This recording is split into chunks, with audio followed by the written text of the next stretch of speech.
নমস্কার, আমি দেবজ্যোতি চক্রবর্তী।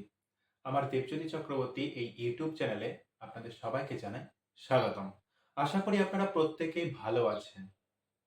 আজকে একটা খুব গুরুত্বপূর্ণ প্রশ্ন নিয়ে আলোচনা করতে চলেছি। প্রশ্নটা হলো এই যে প্রশ্নটা এরকম করা হয়েছে যে যদি আপনার এক্স আপনার কাছে ফিরে আসতে চায়, তাই তো? যদি আপনার বা তোমার এক্স, সে হতে পারে তোমার বয়ফ্রেন্ড, হতে পারে তোমার গার্লফ্রেন্ড, কিন্তু যদি তোমার কাছে ফিরে আসতে চায় তখন তুমি কি করবে? তাই তো? খুব ইম্পর্টেন্ট একটা প্রশ্ন। আচ্ছা, তার আগে আমাকে একটা কথা বলো তোমরা প্রত্যেকেই, যে তোমার যে এক্স হয়ে গেছে সে কেন এক্স হয়েছে? তাই তো? প্রশ্নটা নিজেকে করো। সে এক্স এই জন্যই হয়েছে তোমার সাথে তার প্রেজেন্ট অর্থাৎ বর্তমানে কোনো কানেকশন নেই, তার মানেই তো সে এক্স হয়েছে, তাই তো?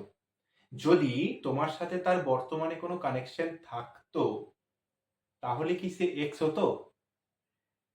কমেন্ট সেকশনে উত্তরটা দিও। সে কিন্তু তোমার এক্স হতো না। এক্স, এক্স মানে আমি আগের ভিডিওতে তোমাদের বলেছিলাম, মানে সে চলে গেছে, প্রেজেন্টে সে কিন্তু নেই।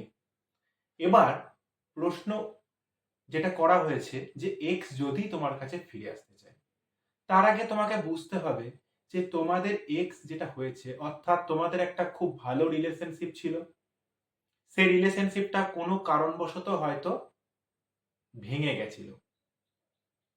এবার তুমি প্রশ্নটা নিজেকে করো যে সেই রিলেশনশিপটা কেন ভেঙে গিয়েছিল? তোমাদের দুজনের সহমত নিয়ে কি ভেঙেছিল, না তোমার বয়ফ্রেন্ড বা তোমার গার্লফ্রেন্ড তোমায় চিট করেছে সেই জন্য ভেঙেছিল? সেই প্রশ্নটা তোমাকে নিজেকে করতে হবে। যদি দেখো যে তোমাদের কোনো পারিবারিক ঝামেলা হয়েছিল, তোমাদের দুজনের একসাথে থাকার ইচ্ছা ছিল, কিন্তু তোমরা দুজনেই নিজেদের পরিবারকে ভালো রাখার জন্য বা তোমাদের অন্য কোনো পরিস্থিতির জন্য তোমাদের দুজনকে আলাদা হয়ে যেতে হয়েছিল, তাহলে তোমরা একসাথে আবার থাকতে পারো।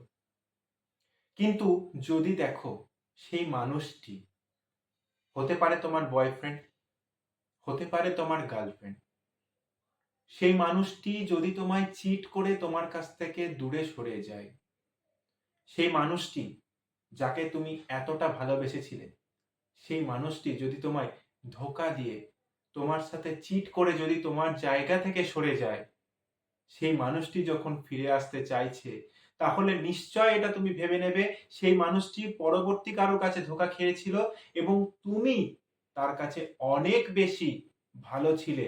তোমার কাছে থেকে যে ভালোবাসাটা পেয়েছিল সেটা সেই থার্ড পার্সনের কাছে পায়নি এবং সেখানে ধোঁকা খেয়েছে বলেই তোমার কাছে সে ফিরে আসতে চাইছে। সেই মানুষকে কখনোই অ্যাকসেপ্ট করা যাবে না। বোঝাতে পেরেছি? সেই মানুষকে, যে মানুষ তোমায় চিট করেছে, তোমায় ধোঁকা দিয়ে সে সরে গেছিল, সেই মানুষটি যখন তোমার কাছে ফিরে আসতে চাইছে, সেই মানুষটিকে তুমি জীবনেও কোনোদিন অ্যাকসেপ্ট করবে না।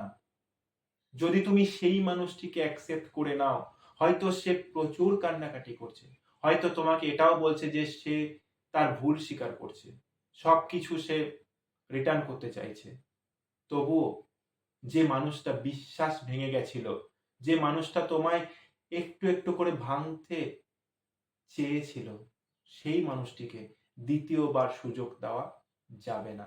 এটা যদি তুমি দিয়ে থাকো, তোমার সবচেয়ে বড় বোকামির কাজ হবে। আর যদি দেখো যে সেই মানুষটি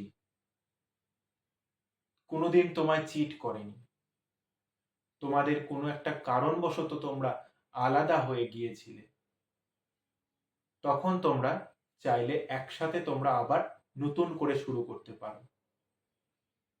কিন্তু একটা কথা সবসময় মাথায় রাখবে, যে মানুষটা বিশ্বাস নিয়ে একবার খেলতে পেরেছে, সেই মানুষটা দ্বিতীয়বারও তোমায় খেলতে পারে। যে মানুষটা তোমায় ঠকিয়ে গিয়েছে, তোমায় ঠকিয়ে থার্ড পার্সনের কাছে গিয়েছিল, আবার যখন তোমার কাছে আসছে তুমি যদি তাকে অ্যাকসেপ্টও করে নাও, তারপরেও সে অন্যজনের কাছে যাবে না, তার কি গ্যারান্টি আছে? সেটা হতে পারে তোমার বয়ফ্রেন্ড, হতে পারে তোমার গার্লফ্রেন্ড। আমি আবারও বলছি, সে হতে পারে তোমার বয়ফ্রেন্ড, হতে পারে তোমার গার্লফ্রেন্ড, কিন্তু সেই মানুষকে কখনোই অ্যাকসেপ্ট করা যাবে না। আশা করি আমি ভিডিওর মাধ্যমে তোমাদের বোঝাতে পেরেছি। যদি আরো কোনো প্রশ্ন থাকে নিচে কমেন্ট সেকশনে অবশ্যই জানিও। ততদিন প্রত্যেকে ভালো থাকো। Thank you.